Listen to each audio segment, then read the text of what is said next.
Hello my dear friends, मैं आपके अपने YouTube channel start to fluent learning इस क्लास में हार्दिक हार्दिक स्वागत करता हूं। दोस्त, आज का क्लास 4 के लिए है। जो क्लास 4 में पढ़ते हैं जो बच्चे, उसके लिए है। और अभी तक हम लोगों ने क्लास 4 में दूसरी अध्याय तक पूरी अच्छा से देख चुके हैं। और आज हम लोगों का जो है तीसरी अध्याय में, जिसमें हम लोगों ने ट्रांसलेट इंटू हिंदी देख चुके हैं। विक्रम द वाइज किंग का ट्रांसलेट इंटू हिंदी देख चुके हैं। और क्वेश्चन आंसर में ए पार्ट, बी पार्ट और बी पार्ट तक देख लिए थे, जिसमें हमने C.1 का भी देख लिए। आज हम लोग का जो है C.2 का होगा। C.2 पार्ट से आज हम लोग क्वेश्चन आंसर करेंगे। जिससे प्रथम क्वेश्चन पूछा जा रहा है कि what did the two women ask the king to decide. अर्थात राजा ने दोनों औरत से पूछने के बाद क्या निर्णय लिया था। तो चलिए इसका आंसर देखते हैं।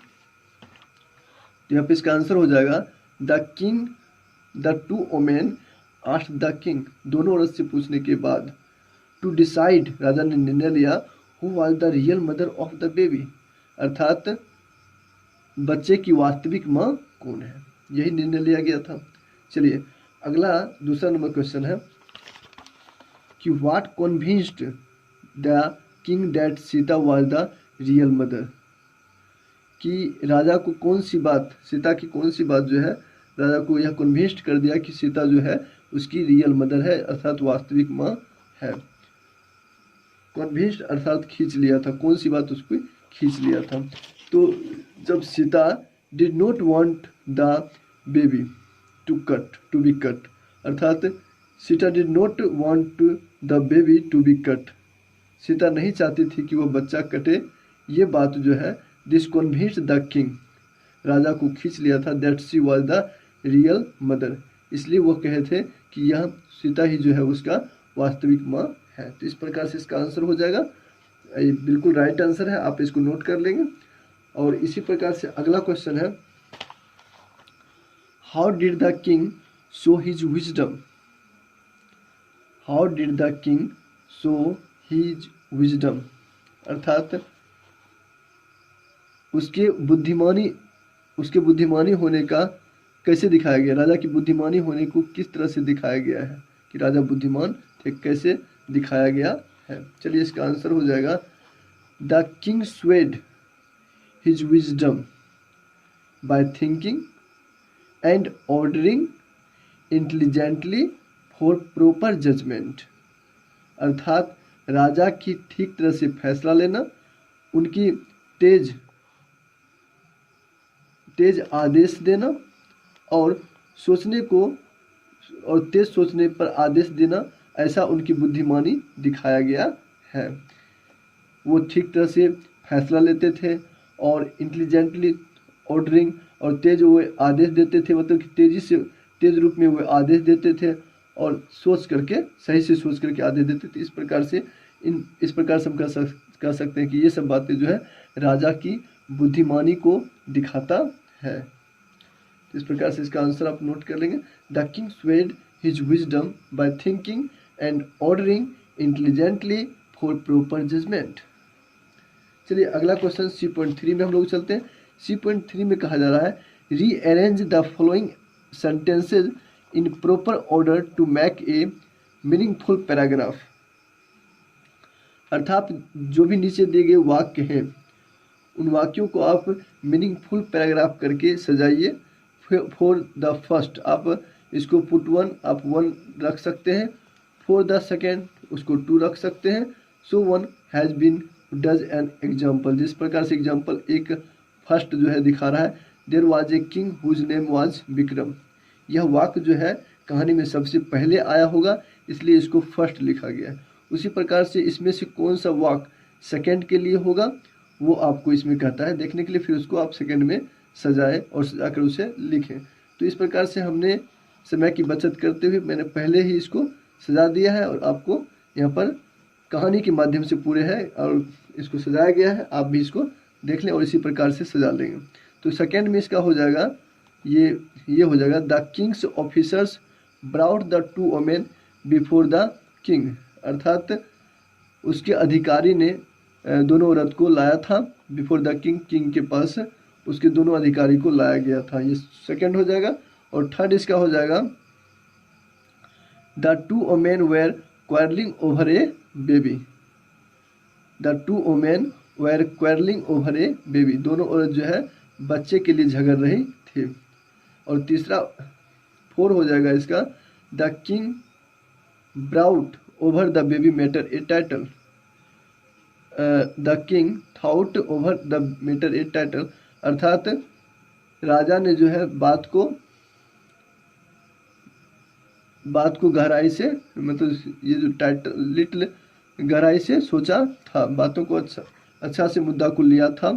ये चौथा नंबर पे ये वाक हो जाएगा the king thought over the matter a title. और पांचवा जो है आपका ही order to cut the baby into halves, अर्थात उसने आदेश दिया था कि बच्चे को 2 भागों में बांट दिया जाए। और छठा जो है आपका ये हो जाएगा don't divide the baby into halves Sita cried, Sita ने चिल्लाई थी कि दोनों बच्चे को मत बांटा जाए, मत डिवाइड किया जाए। और सातवां आपका हो जाएगा last the baby was given to Sita, अर्थात राजा ने कहा था कि सीता को बच्चे दे दिया जाए। इस प्रकार से इस सातों वाक्य को इस प्रकार से आप अरेंज कर सकते हैं। इस प्रकार से ये दिखाया गया है फर्स्ट नंबर सेकंड नंबर करके। आप जो इसका स्क्रीनशॉट ले लेंगे यहाँ पर से, हमने जो बोला है वही सब यहाँ पे लिखा हुआ है। C.3 का ये फर्स्ट हो गया, सेकेंड, थर्ड, और ये आपका फोर्थ हो गया, 4, 5, 6, 7। तो इस प्रकार से आप अपने कॉपी में नोट कर लेंगे। और अगला है C.4। तो C.4 में यहाँ पे हम लोग बुक से इसको समझ लेते हैं, बहुत ही शॉर्ट में इसका आंसर है। इसी प्रकार से ये शॉर्ट क्वेश्चन है, जैसे कि यहाँ पे दिया जा रहा है D.1 में फिल इन द ब्लैंक्स, नहीं ये C.4 में है complete the summary of the story by inserting the words opposite in meaning to words given in brackets, अर्थात जो ब्रैकेट में दिए गए, समरी में जो ब्रैकेट में दिए गए हैं वर्ड्स, उसका अपोजिट यानी कि उल्टा मीनिंग जो है, इसका अपोजिट मीनिंग जो है इसमें लिखना है। जैसे समरी में लिखा हुआ king Vikram was a very dash foolish king, one day his officers brought two dash man before him they were quarrelling, अर्थात ये समरी है, लेकिन हमको समरी में जो है पूरे ये स्टोरी से लिया गया है, लेकिन आपको इसमें सिर्फ जो पुलिस जो लिखा हुआ है इसका अपोजिट लिखना है। तो पुलिस का हो जाएगा पुलिस, जैसे यहाँ पे लिखा हुआ है तो पुलिस का मतलब होता है मूर्ख। चलिए, तो यहाँ पर जो है ब्रैकेट्स में जो पुलिस लिखा हुआ तो पुलिस का यहाँ पे वाइज हो जाएगा, WISE वाइज। और ये अपोजिट वर्ड अगला है मैन, मैन का हो जाएगा आपको मैन, ये दिया हो तो ओमेन हो जाएगा, WOMEN ओमेन। अगला जैसे लिखा हुआ है बिग, तो बिग का ये आपका हो जाएगा स्मॉल, अपोजिट वर्ड। अगला है क्वीन, तो क्वीन का हो जाएगा king, KING king, KING king हो जाएगा। अगला है एब्सेंट, एब्सेंट आपका ये जो है वर्ड है एब्सेंट, एब्सेंट का मतलब होता है उपस्थित, तो इसका हो जाएगा प्रेजेंट, PRESENT प्रेजेंट। अगला आपका है फॉल्स, तो फॉल्स का हो जाएगा ट्रू, TRUE ट्रू।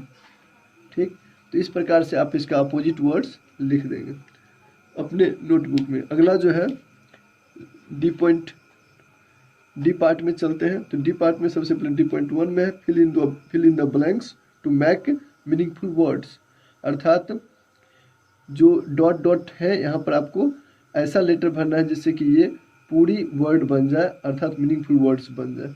तो इसमें हम देख रहे हैं ये W है, यहाँ पर छूटा हुआ है I, WIS विजडम DOM हो जाएगा, यहाँ पे I और O भर देना है। अगला है तो यहाँ पर आपको हो जाएगा OFFICER ऑफिसर। ठीक, अगला है QUADDING क्यू यू हो जाएगा यहाँ पे, QUARREL क्वायरल हो जाएगा। अगला है SWORD स्वॉर्ड, स्वॉर्ड मतलब होता है तलवार, ये हो जाएगा DIVIDE। ये सारे वर्ड जो है कहीं ना कहीं इस कहानी से ही है, इसको आप भर लेंगे। डिवाइड हो जाएगा। अगला है जस्ट, तो JUST जस्ट हो जाएगा। तो चलिए इस प्रकार से D.1 को हमने क्लियर कर लिया। अगला है rearrange the following words following jumble letters to make the meaningful words. मतलब कि ये जो शब्द लिखा हुआ है, ये इसी में जो है इधर से उधर शब्द लेटर गया हुआ है, आपको इसको अरेंज करना है और ठीक व्यवस्थित रूप से सजा करके इसको वर्ड बनाना है, मीनिंगफुल वर्ड बनाना है। तो ये जम्बल लेटर में लिखा हुआ है, जम्बल लेटर के दो वर्ड लिखा हुआ है, आपको इसको मीनिंगफुल वर्ड्स का रूप देना है। तो ये हो जाएगा DIVIDE, तो डिवाइड हो जाएगा। तो इसको हमने इस प्रकार से लिख दिया है। आप जो है इसको लिख लेंगे अपने नोटबुक में, डिवाइड। अगला जैसे कि है यहाँ पे ऑफिस, OFFICE ऑफिस हो जाएगा। और C नंबर जो है वो हो जाएगा आपको विजडम, WIS विज DOM डम, ये विजडम लिखा हुआ है, इधर से उधर जम्बल करके आपको लिखा हुआ है। अगला है स्वॉर्ड, स्वॉर्ड मतलब होता है तलवार, SWORD वही स्वॉर्ड हो जाएगा। और यहाँ पे क्या हो जाएगा QUARREL क्यू, उसके बाद होगा UARREL क्वायरल। तो चलिए इस प्रकार से ये सारे आप जो है इस प्रकार से नोट कर लेंगे। जो जम्बल लेटर का वर्ड था उसको मैंने व्यवस्थित करके यहाँ पर लिख दिया है, आप इसको नोट कर लेंगे। इसी प्रकार से मैं यहीं पर जो है आज का क्लास इन करूँगा। इसके मैं अगले पार्ट में फिर अगला क्वेश्चन को लाऊंगा, क्योंकि ये थोड़ा सा बड़ा हो जाएगा। इसको मैं अगले पार्ट में फिर आपको अच्छी तरह से बताऊंगा। चलिए यहीं पर अपनी वाणी को एंड ऑफ करते हैं। So thank you very much, all the best.